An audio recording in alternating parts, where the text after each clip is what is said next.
আজ ঘুম থেকে উঠে শুধু সারাদিন বোরিং হচ্ছিলাম, বোরিং হতে হতে হতে হতে হতে হঠাৎ খেতে বসে পড়লাম, আমার চপাং করে মুখে ভরে চপাং করে খাওয়া শেষ করে ফেললাম। তারপরে দেখি আমার ঘরটাও গোছানো আছে, ভাবনা পরিষ্কার করবো, কিন্তু না, আজকে খুব শরীরটা খারাপ আছে, তাই জান মন পেট ভরে শুধু ঘুমিয়ে ফেললাম। আর ঘুমাতে ঘুমাতে ঘুমাতে ঘুমাতে এক সময় রাস্তায় ঘুমাতে ঘুমাতে চলে গেলাম। तब क्या देखना पड़ रहा है? আমারও কিন্তু এক জায়গায় এসে ঘুমিয়ে পড়লাম। कौन है ये लोग? পরে দেখলাম এই বাচ্চাটা একটা জায়গা থেকে আম পাচ্ছিল, আর আমি একটা জায়গায় যাচ্ছিলাম আবার ঘুমাতে ঘুমাতে।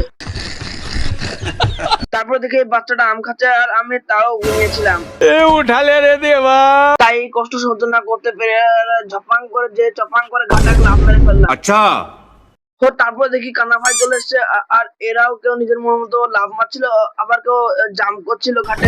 তারপরে গাধা কমপ্লিট হয়ে গেল, আমি বাড়ি চলে আসি। আর বাড়ি চলে এসে দেখি আগে স্কুলে জামা পরবো না, স্কুলে প্যান্ট পিঁধবো, আগে স্কুলে জামা পিঁধবো না, স্কুলে প্যান্ট পিঁধবো। তারপরে আমি তো জানি, আমি তো জাদু জানি। সপাং, ও মাই গড, দেখো কত সুন্দর জাদু করতে পারে আমি।